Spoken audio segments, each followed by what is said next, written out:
Hello, good morning, everyone, and welcome to BizTalk presented by the South Windsor Chamber of Commerce.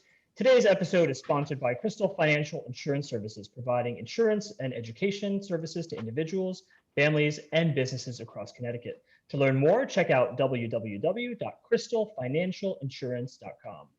Hosting today's episode, I'm Vasanth Kainkaryam with Annie Mohanty, and from our South Windsor Chamber of Commerce is Amy Pinard. Today's guest is Peter DeMallie. Welcome, Peter. Good morning. Thank you for having me. No, thanks for joining us. So to start off for our listeners and viewers, could you tell us a little bit more about yourself, your background, as well as what you do at Design Professionals in Hartford County? Be glad to. Let me first start with, in my background, I grew up in southwestern Connecticut, educated public schools, went to college in the Cleveland area, undergraduate degree in history, and then from there I went to graduate school at University of Rhode Island, get a 2-year master's degree in urban planning. And I've been a professional urban planner ever since. Started out in Northeastern Connecticut, a regional planning agency where I became the top planner. And then I was serving the Northeastern corner of the state. It's now a council of governments. And then following that, I took a job at the town of South Windsor as their director of planning, served for just shy of 7 years in that capacity. Full-time position, and that was during South Windsor's. Everyone thinks that we're having growth right now. We had more growth during that period when I was director of planning. The Planning Zoning Commission, people think they're meeting a lot now, was meeting between no fewer than 40 nights a year when I was the director of planning, and it was no fewer than 40 and no more than 40 nights. And every year, each of the 6.5, 7 years that I was here, we met that volume of meetings. And I think they started at 8 o'clock at night, so they weren't late. So it was a real busy period. We had as many as 26 or 27 items on one of the agendas, I remember. It was lots of residential development that was single family subdivisions and condominiums. We also had almost no retail, by the way. We had lots of industrial development, industrial additions, new industrial buildings. That was very common. Very few, if any, office buildings, just a handful during the entire tenure. But we were busy, and we were one of the busiest, fastest growing communities in the state of Connecticut. And our grand list was growing by leaps and bounds. And it put additional pressure on our schools over time, where we need to replace them also because of their aging stock. So I became, in 1979, became director of planning and left that position in spring of 1986. The public works director, Bob Arsenault, and I started the company Design Professionals. So I'm one of the founding principals. And we started with civil engineering and urban planning services. And then we eventually added on land surveying the following year when the town engineer of South Windsor joined us. And then who was also a licensed land surveyor as well as professional engineer. And then after that, we ended up adding on landscape architectural services. So we are a multidisciplinary, Design Professionals is a multidisciplinary consulting practice. Our area that we serve is Connecticut, Massachusetts, and Rhode Island. Primary area is what we call New England's Knowledge Corridor, which is also known as Metro Hartford, Springfield, New Haven, the I-91 corridor per se. That's our primary service area, although we will go do projects on the end of Cape Cod, in the Northwest Hills of Connecticut, the Berkshires, what have you. So we do a lot. We sign up over 100 new projects a year, and these are all related to what our disciplines are. It all has to do with the land and real estate.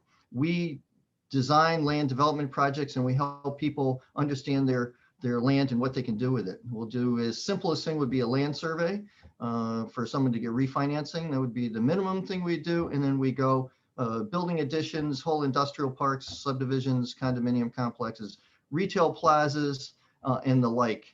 And if I know one of your questions is going to be something with respect to some of our current projects, I'd be glad to enlighten you about that. The types of projects we do, though, we design parks, so ball fields, things of that nature. We design retail plazas. We design office complexes. We design schools. We design industrial projects. We've had over 1,000 industrial projects that we've been involved with in our 35-year history.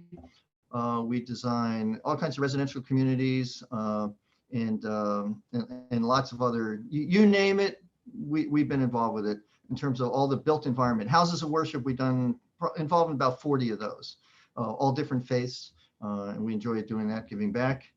In our office, by the way, last year our 16 employees donated, we estimate over 1,000 hours of community service, and we enjoy that thoroughly. We do give back. In fact, we're co-sponsoring an event this Saturday at Wapping Community Church, which is a bottle and can fundraiser, bottle and can drive to support redeemable bottles and cans, get a nickel each, to support Hartford's Boy Scouts, Girl Scouts, and Cub Scouts.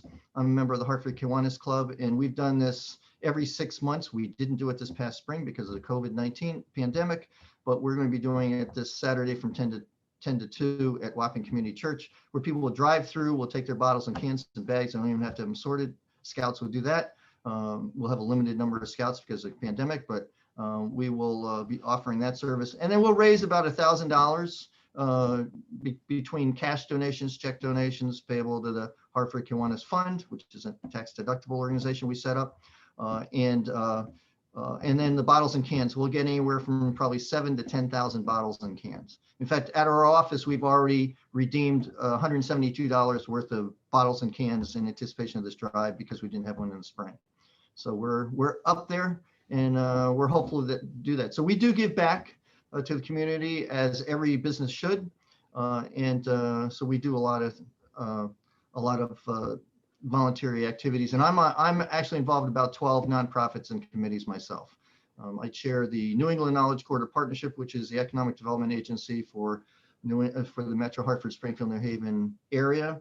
In fact, I was working on a report last night for them. I also chair the Eastern River Chambers of Commerce Association. South Windsor is part of that. We have a lobbyist that we collectively hire, among other activities we do, warming hands, warming hearts, and stuff, getting garments for children, impoverished children during the winter, among other activities. And at the Hartford Kiwanis Club, I'm a regular member, but I also chair a committee called Suburban Hartford Initiative Program, which is trying to get the suburbs involved with helping out, in particular, Hartford's Northeast neighborhood, which is where 90 to 95% of the children are living in poverty. So we're trying to have them reach their God-given potential. Yep. So we're involved in a lot of different activities, but we also are involved in land development and conservation. I'm also on the board of directors of the Land Conservation Trust for the town of South Windsor that Tim Shepard chairs. So I'm honored to be on that committee. So we can't develop everything. Sometimes we need to preserve things, and like the sledding hill, Collins Sledding Hill next to Nevers Road Park. That was my highest priority for the last 40 years, and they finally did it. I'm delighted to see that was acquired, but we can't develop everything, and I've been involved with enticing some of my clients to donate land to land trusts and things of that nature.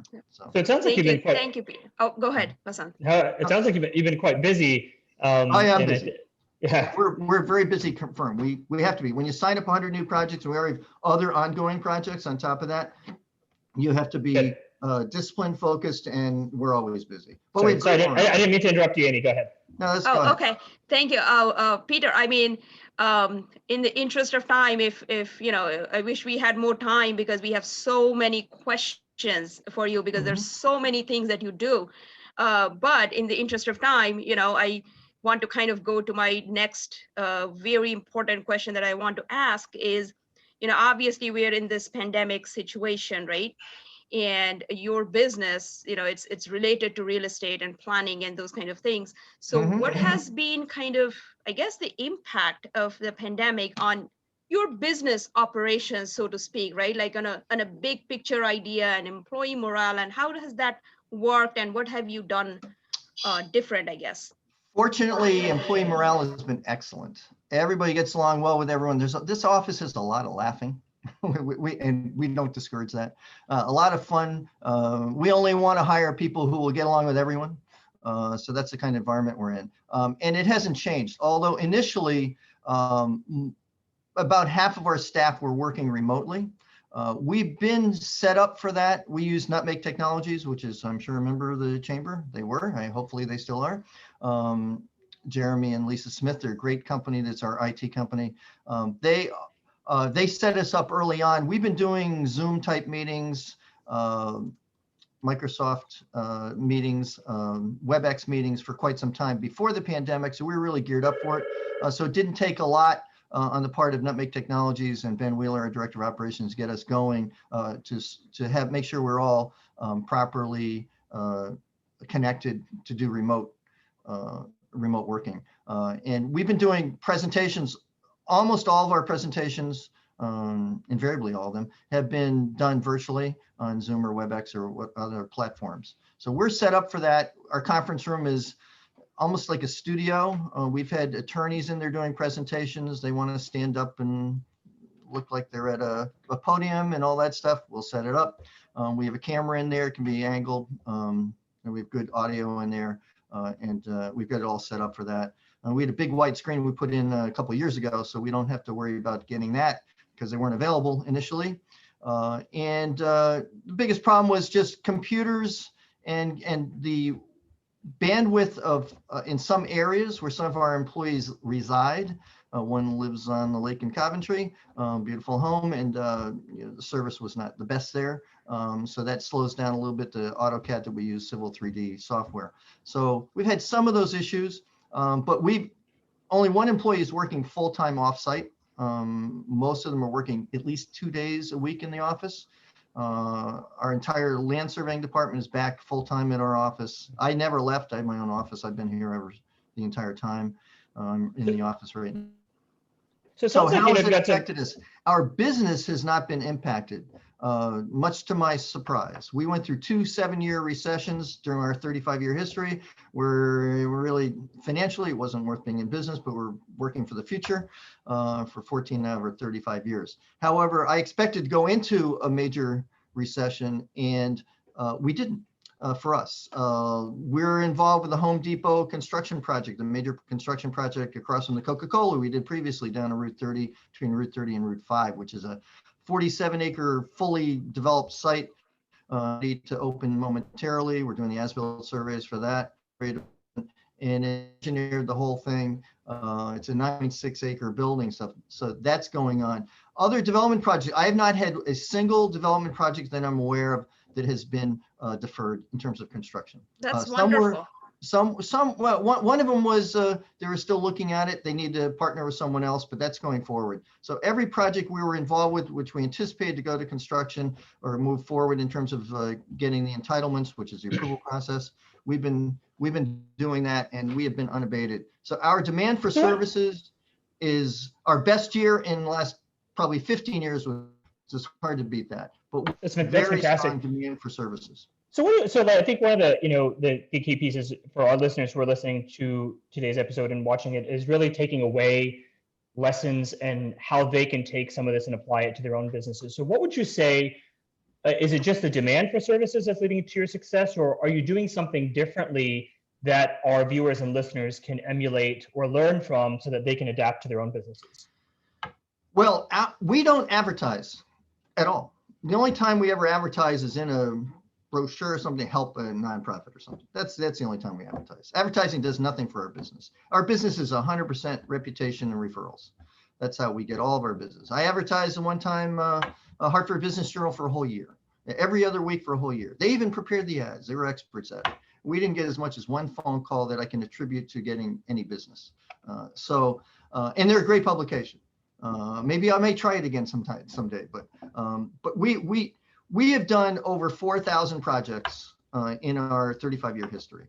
That's land development project. As simple as a little survey for some land survey for someone, all the way to design of a house addition, pool survey. Those are the smallest things we do, all the way up to residential communities with hundreds of units and industrial parks and major industrial buildings. For example, Aldi up on Rye Street. That is now a 16-acre footprint building on a 100-acre site. We've been involved with that, the 2 major phases, the first one and the second major phase. We've been involved with that in their, 12, 15 years they've been here.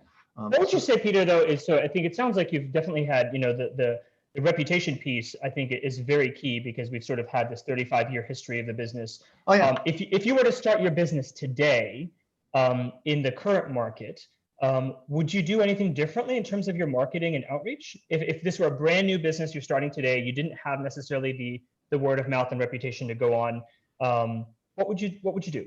Yeah, by the way, we got a good start. They put on a party for us when Bob Arsenal and I resigned from the town hall as director of public works and planning. And about 150 people were there at the mill in the river upstairs. And that was a good start. But the phone didn't ring for a full week, by the way, with new projects. Not one phone call saying, hey, we want to hire you for first week. That was a really quiet week where they're looking at each other going, what the heck's going on here? But the demand for services was unbelievable. We just took off and we grew like crazy. But what would someone just starting out do? How would I do it differently, or what would I recommend to them?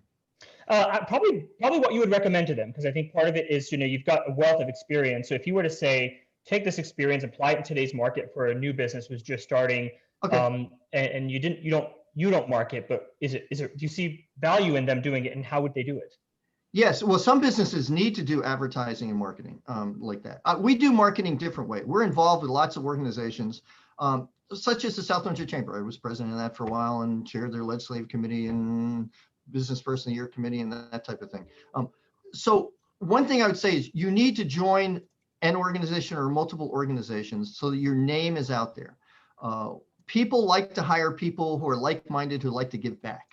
So if you join an organization such as a chamber, you need to join a membership committee or golf tournament committee, legislative committee, what have you, and give back and participate. Jump in with both feet. That's how you get to know people, and that's how people learn to respect you, because they're also doing the same thing. They're volunteering as well. People like to associate with people who give back and are generous with their time and want to help the community at large. So I would suggest to people, don't join an organization unless you're going to participate. And if you join the organization, make sure you participate and participate fully. It's not always the most fun committee that you join. It's one where you can be of greatest service and meet the most people. And that's good for any business if you're going to be doing business in a particular respective community. Now, my business is, 15% of my business is in South Windsor. 85% of my business is all others over Southern New England.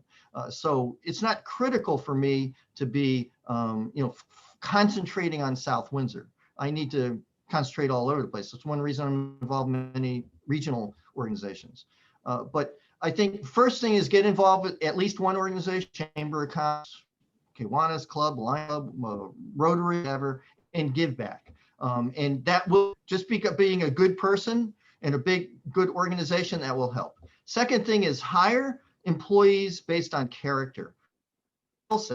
We need, for example, we can't hire an engineer unless they have a Bachelor of Science Civil Engineering degree or Master of Science Civil Engineering degree. We can't hire one without that. They don't have to be a licensed engineer initially. We have licensed people on staff. We have multiple licensed people, but they certainly need some skill sets. But you can teach them on the job things, but you can't teach character. So you need to hire based on character, the best people who are motivated, are interested in learning, they're quick studies, they're smart. That type of quality, they're good people, they get along with our clients, they get along with other people, they're self-starters. Those types of qualities are good in any business. And so it's behooves someone to hire based on character. That's one of the critical things in terms of developing a staff. So Peter, so that kind of takes me to the next question that I'm thinking is, when we are hiring people, whatever it is that your requirement is. So from an economic reform standpoint, right, your business in particular, which is in the, the planning of businesses and, real estate, and then just taking small business in general, doesn't have to be your industry. But I think that is also one of the challenges, right? Like finding people with the right, again, whatever your requirement is, so that be character, that be, academics, whatever that requirement is, but kind of, could you kind of share your experience and your thoughts on what are the challenges facing small businesses in our community, and how do we overcome that from your perspective? Yeah, that's perhaps our greatest challenge is recruitment of talent. Okay. And I'm not alone in that. Right now, our aerospace industry in the region, those are concentrating on commercial aviation, are down. For example, there are local businesses. I even have clients who overhaul engines, for example, jet engines, for the commercial aviation industry. And passenger volumes are way down. They're mothballing their fleet. and they don't need to be overhauled as much, so their business is down. This is a time where many of them are taking advantage of that to upgrade their facilities, by the way, preparing for 1 year, 2 years, 3 years down the road when we return to more normal aviation operations, and they're going to be doing well. So what is the, what can we do about the greatest problem of all, one of the greatest problems of all, which is the dearth of talent, and how to acquire that. You can always advertise on Indeed, but in my industry, primarily civil engineering, land surveying, land planning, landscape architecture are disciplines. In our industry, I think the unemployment rate nationwide is well under 1%. We've not been turning out the number of people. Take, for example, land surveying industry. We only had 2 colleges in the entire Northeast that were giving you a degree, associate's degree from Paul Smith College in the Adirondacks, and a bachelor's degree in land surveying from University of Maine at Bangor.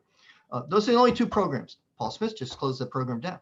So we only have 1 program. I don't know if anyone has hired anyone from University of Maine at Bangor in our industry in Connecticut. We have a shortage of programs training people for that. Land surveying is going to be going on for a long time. We are so sophisticated. Our land surveyors are using, on site, they're using robotic land surveying instruments, which follow someone around. The instrument follows you around. You can actually do your work with 1 person. It's very efficient with 2, sometimes 3 people, but you can get by with 1 person doing most activities other than remote sites where, because the hazards of the, you can break your leg in a foxhole or whatever.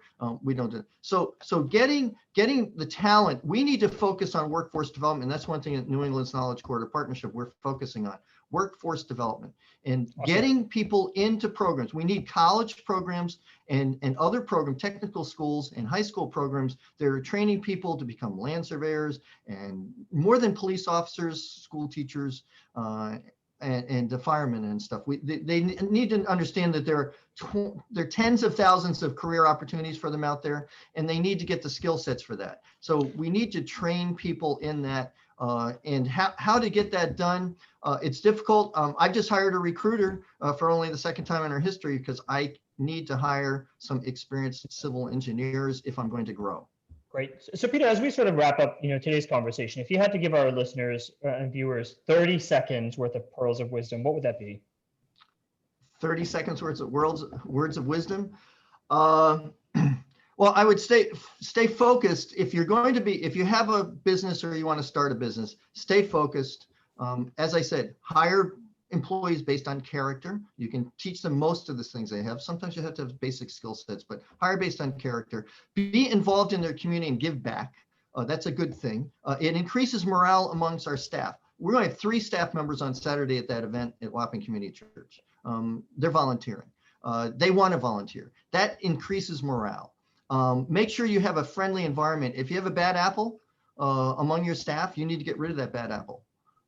So that's another thing you're going to take away. And make sure you have yourself housed, a business housed in an environment where you can even survive the recessions. We've survived 2 7-year recessions out of our 35 years. And we only survived because the rent was the right rent to survive. We're not in a first-class office building. I'd like to have that, but we don't. We're in an industrial park right across from Crystal Financial is sponsoring this. Thank you very much. Crystal Financial, they're right across the parking lot from us. They're great people. Encourage you to go talk to them. But we're in a lower cost environment in terms of housing our facility. So we can weather the storm. We know there are going to be 7-year recessions, 3-year recessions, what have you, where rent can become a burden. So you need to bear that in mind, that they're going to be, the ebb and flow of business is going to be ups and they're going to be downs. So you need to be in an environment where you don't have to move. We had to move during the first recession, 88 through 95. That's the first one. That was the deepest, worst recession since the Great Depression, at least in Connecticut. And so we had to relocate, and I'll never forget that. So be in a low cost environment. We're in a 7,200 square foot building right now. Plenty of parking, although we share with our neighbors. Crystal Financial does as well. But awesome. Well, thank you. These are great pearls of wisdom. So thank you very much. And thank you for joining us today. My pleasure. Awesome. And so once again, to our listeners and viewers here, thanks for joining us on today's episode of BizTalk, once again, hosted by the South Windsor Chamber of Commerce and sponsored by Crystal Financial Insurance Services. Quick reminder, open enrollment for insurance the 2021 calendar year has started on November 1st and will be running through December 15th. And to make an appointment with Crystal Financial, you can call them now at 860-436-9522 or check their website, www.crystalfinancialinsurance.com. All right. Thank you. Thank you. It very was much. an honor to participate today. Thank you. Amy, Thank you, Peter. Vasanth, Annie, thank you. Thank you.